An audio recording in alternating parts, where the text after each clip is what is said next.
Hello, everybody, and welcome to Shenanigans. Nick, how are you doing today? Yep. Yep, indeed. Yup is the answer. We have a single-player Shenanigans episode today, everybody. So it's going to be a little more intense than usual, I suppose. Do you have any words before we enter into the game?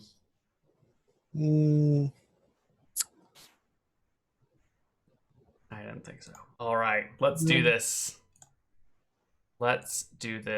You are starting your day off in Shenanigans. It's a lovely summer day or spring day or it's a day somewhere in the season somewhere. It's a nice day. It's a nice day. And you're here in your favorite corner of Shenanigans as usual. Yep. Hanging out. The bar is dead empty. You are the only one here. Again, Shenanigans hasn't been a very popular place as of late. You know, not a lot of people showing up around here. Maybe too many people have died. Maybe there have been too many kobold necromancers cruising around.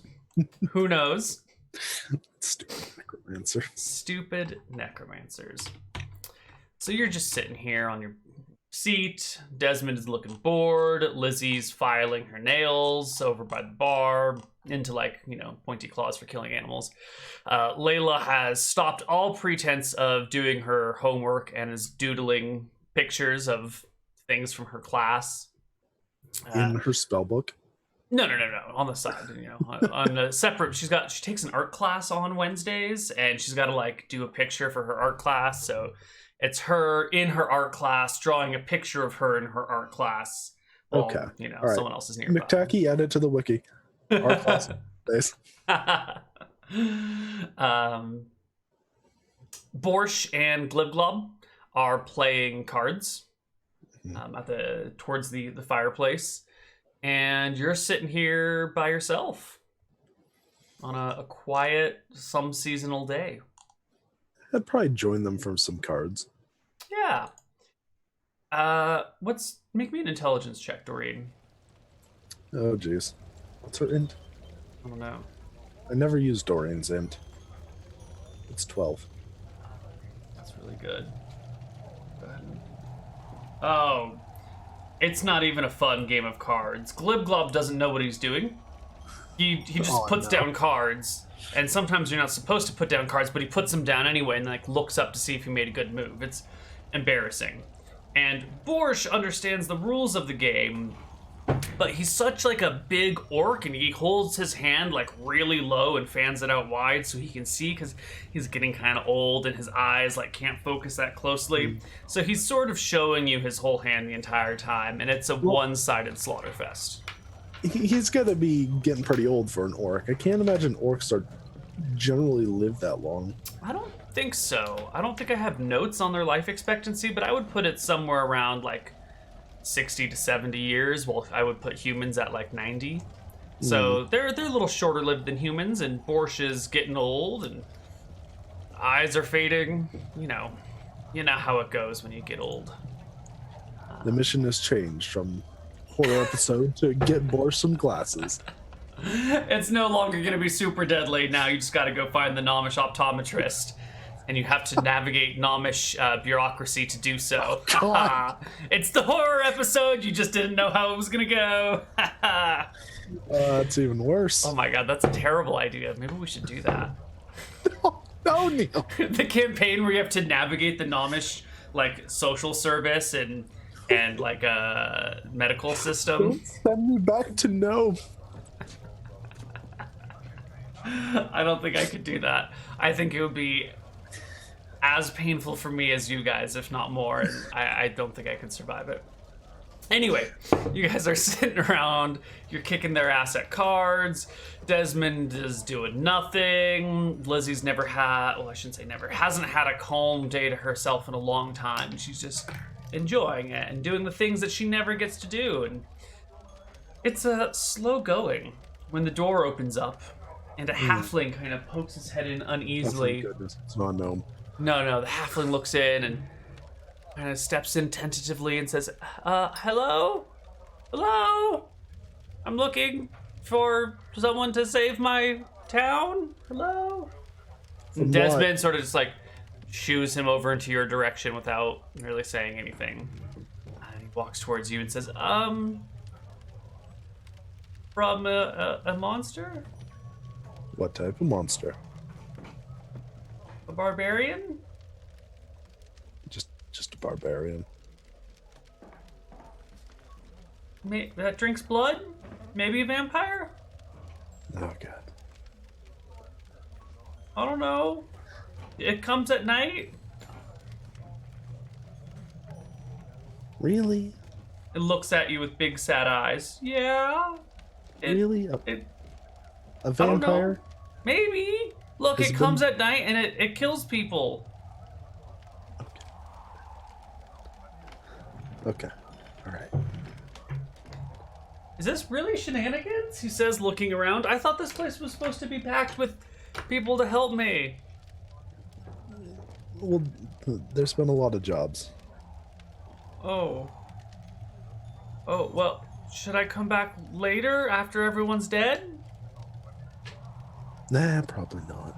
Okay. It's probably a bad idea. Hi, Hello. my name is Ham. What's yours? Why is your name Ham? Because, you know, it was my dad's favorite meal and my mom's favorite meal, and when they had me, they wanted to name me after their favorite thing, and it was Ham. So my name is Ham. Okay. I'm sorry.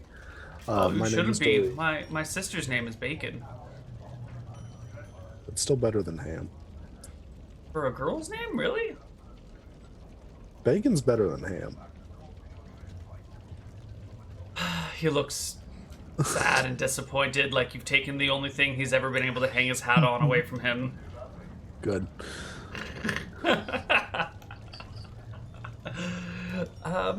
So, Alright, so there's a monster attacking. It's a barbarian vampire, maybe?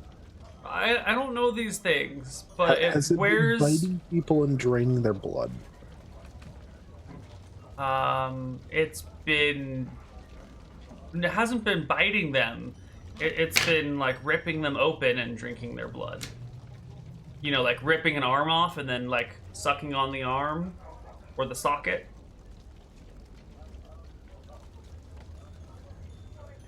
Okay. Alright. Okay. So where's your village? Over in the pedal water, he says. And let's go to a map, because the pedal water is a not often explored place in Shenanigans. Oh wait, there's the dick again. Is there a Wait. giant dick somewhere? I don't mean to be drawing. Hold on. Oh. Right near Darcis. Yep, there it goes. Okay. I'm also gonna get rid of this That was dragon. there since like last session. Get rid of this dragon over. In fact, we're just gonna get rid of all the doodles that people have made on this map. Okay, I don't know where the other ones are, but they're all gone now. All right. So the pedal water is this first river over here. Are you on the map? Can you see the map? Yeah, but I can't see pedal water anywhere. It's this river. Oh. Way up near Gold Hill. Mm-hmm. Mm-hmm. Yep. Mhm. Right next to the Rose Water and the Lotus Water and the Naga River and the Yaga River. Yeah. Okay, well, I'm not going to the Naga or Yaga River. You don't want to go to the Naga River? I hear that place is great for serpents. So, a Nomish village on the pedal water. Halfling, thank you. Thank you. Right. Halfling. Sorry. Yes. Are you gonna save my people? Sure, let's go try. What's the reward? I can offer you my sister's hand in marriage. I'm a woman. I'm not interested. Halfling looks crestfallen. I'm not interested in you either. What about my brother's hand in marriage? Still no. Wait, what's What your brother's? about my brother's name? Steak sauce? Oh, god damn. You know, whatever. What? Okay, hold. We have some gold. Will that work? How about 10 pounds of gold? How much is 10 pounds of gold? That's like 500. 500. Yeah. Yeah, that'll work. Okay, good. Whew. Okay. All right. Well, I suppose let's get going and head off. Just you? Oh, maybe I should go find someone else. You don't look like you could fight a barbarian on your own. You're pretty short. I kind of came here to get taller people.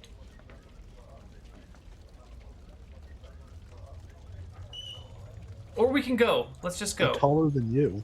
Yeah, I know. Ham says dejectedly.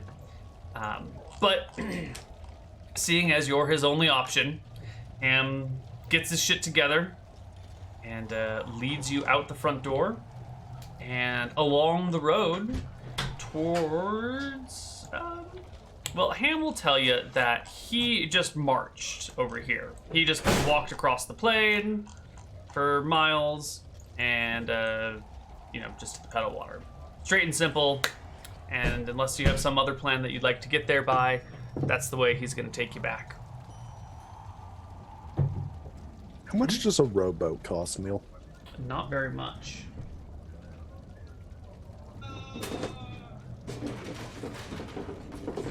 Alrighty. Transportation. Vehicles. Boat. Rowing. 1,200 copper. Just 12 gold. Mm-hmm. Okay, so I think our plan is to go to Kershwick and just charter a boat to the river and just buy a rowboat to actually wind up there. Like, to get off the main ship. Oh, so you're like, get off the main ship with the rowboat that you bought and row to the pedal water? Yeah. Okay. That way they're not just sitting around there waiting for us. Okay, and then they'll take off and you'll have your own rowboat and you'll just like row back to Kershwick and everything? Yeah. Either that or I just take the land route back. Okay. Well, let's roll our random encounters. Oh, your trip to Kershwick is easy as pie and uneventful.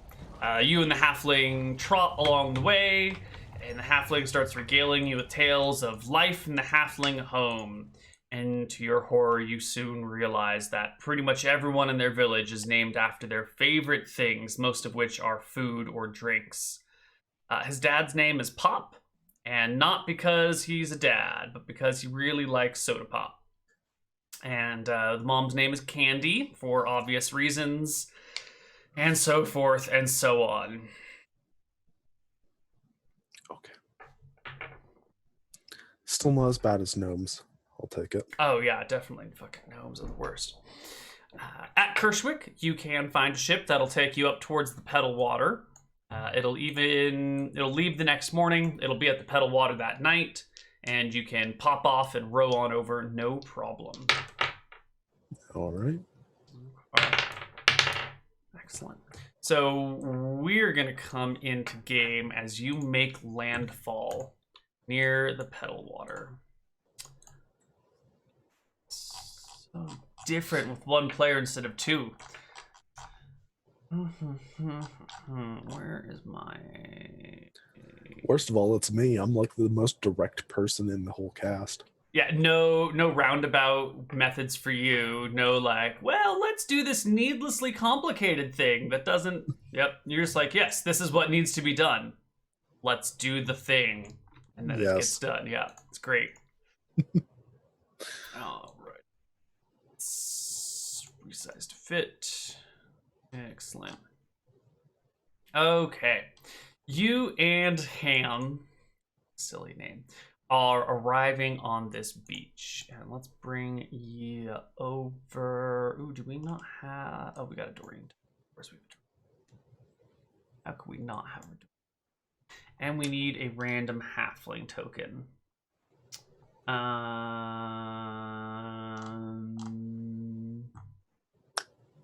Let's get ourselves a halfling. Let's also get ourselves some beach music. What beach music? What's it called? Is it called Down by the Sea or something? Down by the sea. Yeah, I could swear that's the name of the track. Roll20 is a fantastic thing, but their music organization is pretty terrible. There's no like ability to search for tracks. Wait, is it Down by the Sea? There's a song the strong lady in Fable 2 sings. I always enjoy that one. I have never played such a game. Fable 2, it's really good. There are many a good game I have yet to play. There's great tragedy in my life. Excellent. Here we go. Down by the Sea. This is the name of the track.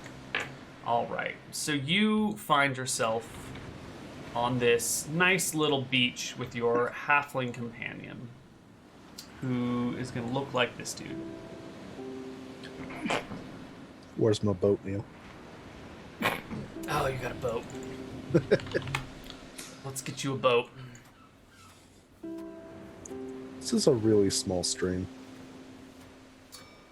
Yeah, this is not the pedal water itself. This is just nearby. Yeah. Oh, okay. The pedal water is a big enough river that kind of landing next to it gets a little bit hard because of the awkward flowing of water and everything. So you guys are like landing nearby. It's just to the north. Okay. I'll pull the boat further onto shore. Yeah. You begin to pull yourself and your boat onto the shore when the halfling sort of freezes in place and starts to get low to the sand and points to the south across this little waterway. Oops. Right here. Do I see anything? Yeah. You see the sand shifting beneath the sand? That's a bad sentence, guys. You see the sand beginning to shift. And rising from it is a very large crab. Always with the crabs. Always with the giant crab. I love giant crabs. They're like giant spiders, but not as good because they don't poison people. Time for crab. Mm-hmm. Yeah. I wave to it, say, hello, mister. Or Unfortunately, it's in a crabby mood and it does not wave back, but it will snap and sort of scuttle. All right. Seeing as how that must be the greeting in its culture, I clip my hands back at it. Give me a charisma check. Oh no. How well can you speak crab? Probably not. Let's find out. Oh, Doreen, you have inadvertently made an extremely obscene gesture. You don't even understand how you've done it, but you've basically given it the middle finger and the, I don't know what you call this, like, cruxing the arm at the same time. And the crab, enraged, turns its side to you and shuffles in your direction. Oh no. I think this is where we roll initiative and warm up today's dice. Unfortunately, the sweet sounds of Down by the Sea are inappropriate for our crab on... Oh no. Neal. What? I think they're very appropriate. Like, just because there's a battle doesn't mean we can't still hear the waves. That's true. We're going to keep this... This is going to be our battle music for today, guys. This is it. Just nice, serene music to death. Mm-hmm. Mm-hmm. Let's add Doreen on the initiative table at 11. And let's add Ham on the initiative table at... Ham rolls a 12. We gotta give him a name. Ham. There we go. Can you see his name now. No, I gotta change the setting over here. Oh, roll 20. All right. Doreen will go first on this beautiful beachy day. Okay. Well, I'm not really sure how dangerous giant crabs are, so I'm just gonna run up and smack it. All right. You cross the trickling stream. Probably hop to this stone and then over. All right. The crab is quite large. And you, despite being on its side, don't have a flank attack because it moves in that direction. I'm guessing 11 will not do it. What is your weapon? a morning star. Oh, no. I'm sorry. Bludgeoning weapons. Crabs have lower AC against bludgeoning weapons. That is their greatest weakness is, you know, being bludgeoned and having their meat taken out. 11 will hit the crab. Oh, no. Yes. Okay. Needs to be nice. Large-sized creature. It is definitely a large creature. A measly 9 points of damage. Measly 9 points of damage for like half of the crab's HP. Not quite. And then right after I smack it, see it's very badly injured, I just go, shoot. Ham goes next and runs over here, takes a rock out and slings it at the crab. 1d20 plus 1 for flanking and 1 for... Nope, just plus 1. Ham's rock goes wide, doing nothing. The crab is not thrilled. What sort of armor are you wearing? Plate. Well, crab's probably fucked. It turns to face you and goes with the double pincer. The left arm grabs you at a 14. The right arm is a critical 1. Critical failure. I think it grabs its own arm while trying to grab you, and that's not good for it. Let's roll initiative again on this. Such a peaceful day. Can you even believe a crab is fighting you? Yes. Basically, just tell it, listen, you're not going to win this one. Yes, but you gotta explain to me how you're gonna shoot it, because it doesn't seem to speak. I'm going to try to communicate again, Neal. Alright, well give me a charisma check and an initiative roll. In reverse order. Okay. Oh, wait. I have an initiative button. Mm-hmm. I made it just for you guys. Oh, God. I go after the cat. No. And our halfling... Ooh, are slings 1 attack per round or 2 attacks per round? What is the rate of fire? Got 2? Bows are 2. I feel like slings are slower. Yeah. To actually wind up and all that jazz. Yeah. Slings are 1. Ham will roll initiative and go right after the crab. So once again, the crab will try and eat you, Doreen. I know it sounds epically dangerous. The 5 plus 3, 8 is a miss, but the 22? No, natural 19 doesn't even hit you. The crab is sure it's got you this time. It goes for your neck and that, like, metal collar of your plate mail. What's it called? The... Oh, there's a name. Oh. Thinking that goes around your neck. It starts with a C, right? I know what you mean. It's well done. Oh no, it's a gorget. Gorget. Yeah, it does I think not we're start thinking with of a C. like the shoulder, like what are they, palindromes or something like that? Yeah, those are the palindrome is a same forward and backwards, but a pala something goes over the shoulder, right? It's not palisade. It's something like that. Yeah, shoulder armor are called pauldron. Pauldron. Yeah. Yeah. So the gorget around your neck keeps the crab from squeezing your head off. It hits my shield AC, so I think what actually happens is it's coming right for my neck, and I just bring the shield up like on its arm and knock it up. The crab realizes this is never going to work. That was the hit that was supposed to decapitate you, and immediately shuffles away. I won't take an attack of opportunity. Oh, that's so nice of you. I just wave goodbye. And then the crab burrows itself beneath the sand, disappearing. Ham scurries over and looks at you a bit surprised and goes, my God, Doreen, those things are so deadly and dangerous. How did you... I'm very impressed. Maybe you can save us after all. It's a crab. You need to calm down a little. It weighs like 10 halflings. Yeah. A lot of food, though. You guys can pull the boat into a safe place, maybe up here on this thing, so even the high tide won't get it. We'll just tie it on a tree or something. Yeah. And the halfling will take you up the creek, up the river, and towards their little hut, their little home, which they'll get to that night as the sun is setting.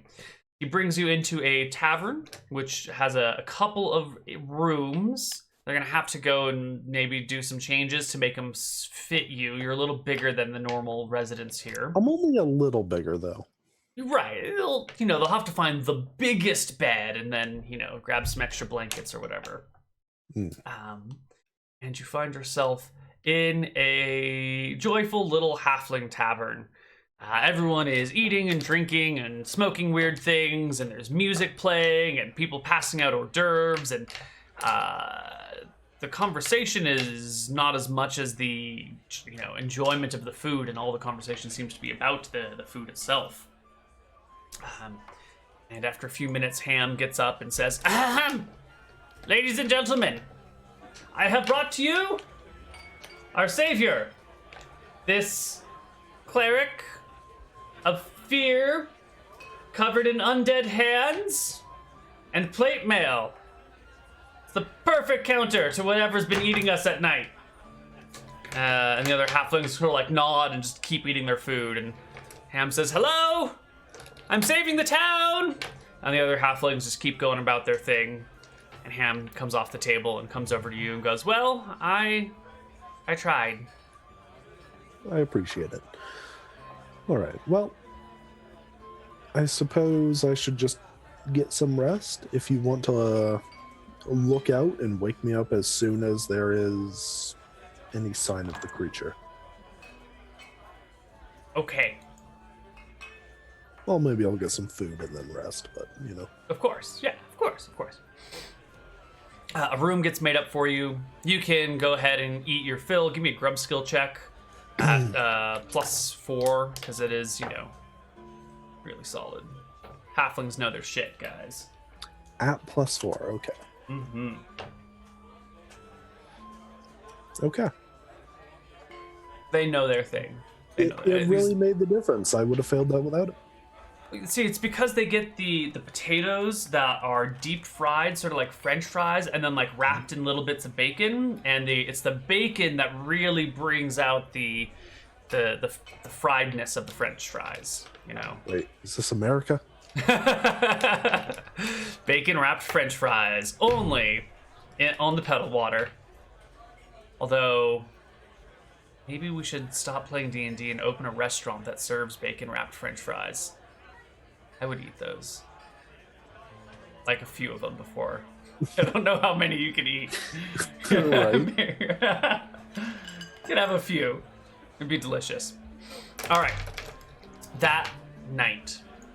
Let's make some checks here. Now, this halfling town has no sense of security whatsoever. It is the perfect place for a monster to come and ravage because there are no guards. There's no sheriff. It's just a bunch of people living in peace and harmony and, being halflings. They're oblivious to any sense of danger. So how do you prepare for this situation? I mean, I think I basically tell somebody to wake me up when something bad starts happening, and I just sleep in my plate mail. It's going to be a really bad sleep, but I don't need to memorize spells. Okay. So you sleep in your plate mail. The halflings go about their stuff.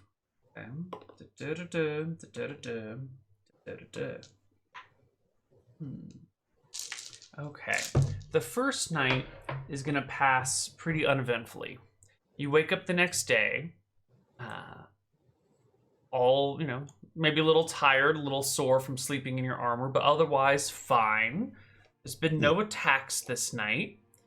Ham is waiting for you downstairs when you wake up. He's got a plate of food for you. And All right. Ham, when was the last time an attack happened? Let's see. The night before I left, I woke in the morning. I found that my girlfriend was missing her hand and had been exsanguinated. And I cried all morning long. Exsanguinated? Drained of blood. Oh. Exsatiated, exsanuated, I don't know. exsanguated. I don't know the word. I'm not a butcher.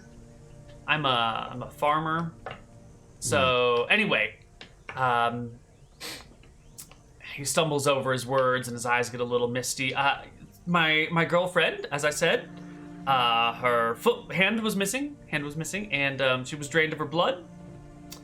And I swore then and there that I would, make sure it didn't happen to anyone else. And so I left that day to Shenanigans. All right. Well, who could be asked if there's been another attack since then? He looks over to the cook behind the bar and waddles on over. Do you speak Halfling? No. There's a brief exchange, and he comes back and says, "No, it looks like she was the last one. Poor Sugar." Okay. Do you know when the attack before that happened? He ponders. What frequency between attacks is there? It's a smart way of looking at it. It's like, crops. They will grow. A carrot will take 6 weeks to grow to full fruition. By the way, I'm making that number up. I have no idea how long carrots take to grow. Please don't fact check me on that. It's probably not true. Carrots will take 6 weeks to grow, and similarly, if there's something eating us, it might have a frequency like crops. It's a fascinating idea. Let's go find out. I was more curious in how long does it take for it to get hungry again? I guess that's just like being a regular person and getting hungry then. Right. Okay. The halfling will take you and walk around the town, sort of asking and gathering information. I guess this is just the NPC making a charisma check. Oh, he's such a lovable halfling. He's so cute. He's got the big red cheeks with little whiskers coming off of them. And he's so insistent and kind of looks like he's got his shit together, but at the same time, he's a totally adorable little halfling. And the combination of intent and ferocity and cuteness is just breaking everyone's heart, and they're pouring everything out to him. It was a natural 19 on his charisma check. You guys piece together that it's not a perfect frequency, but it's about once every 2 weeks is what it seems to be. The first one happened a few months ago, and then it was 10 days after that, and then 11 days after that, and then 20 days after that, and then 6 days, and then 14 days. And it's sort of this it fluctuates, but it's about 2 weeks between encounters. Wait, there's just 6 days mixed in there? There was a 6-day and a 20-day, but then most of them are somewhere between 10 and 15. Yeah. Okay, I understand rolling dice, but thinking about this logically as in a biological thing, more than likely it's finding other things to eat, and if it can't find anything, it just knows it can come here. So the 6 days might be it needs to eat about every 6 days to a week, but on the times when it's more, it's just found another thing to eat in between that time. Ham looks at you with wonder and goes, "Wow, that makes a lot of sense. Okay, and if the last attack was the night before I left, and it took me 3 days to get there, 5 days to get there, and 3 days to get back, then it's been a week." Yes, it's been 8 days, just spent a night. It didn't attack then. So does that mean we're safe for a few more days? Or does that mean it's about to attack again? It could either be about to attack again because it's very hungry, or it's found something to eat and we won't see it for a week.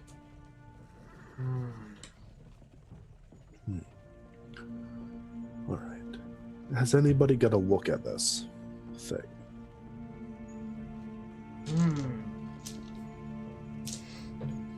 Or does it just show up in the night and nobody knows it? Well, my former girlfriend's mother was in the house in the next room when her hand got bitten off. And she didn't hear anything. She didn't see anything. And the person before Sugar was Turnip. And he was eaten down by the river. And no one saw that one either. And before that was Cabbage Patch.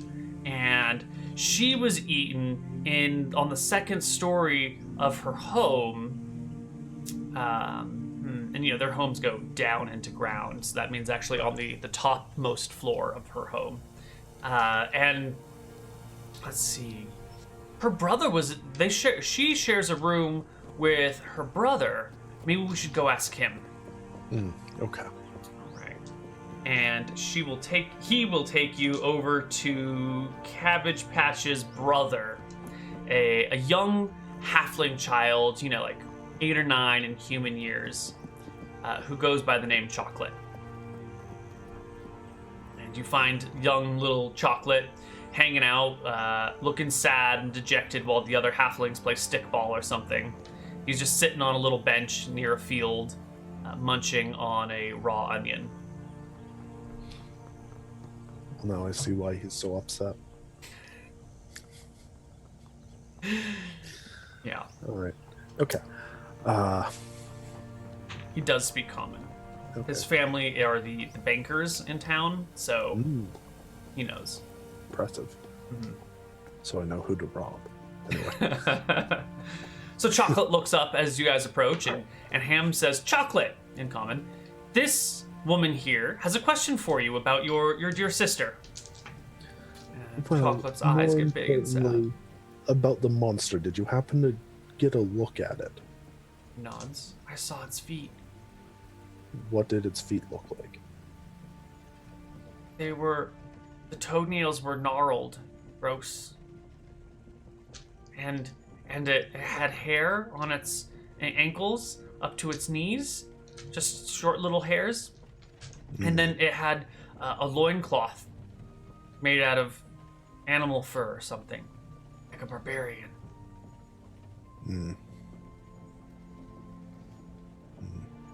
But I couldn't see it from the waist up because I was hiding under a bed. Okay, so it doesn't seem like it was like a knoll level of furry legs. It seemed like a hairy human's level of furry legs. He nods. Okay, and the relative height was about that of a human, or? Oh, it was so big. It was so big. If I stood up, I might have come to its waist. And you're looking at him, and he's like maybe 3 feet tall or something. So it's, probably like a 6 foot human-ish. So I stand next to him, so bigger than me. Oh, yeah, but it's not really big like a giant. Well, you are a giant, right? No. There's humans, and then there's the giants that are like 18 feet tall. Oh, the Titans. No, not Titan-sized. No. Ham looks over to you and kind of leans in and whispers, we have different words for things than you do. I understand that now. That's fair enough. Okay. So it's about human size. Seems like a human, but drinks blood. And only wears a loincloth. With hairy legs.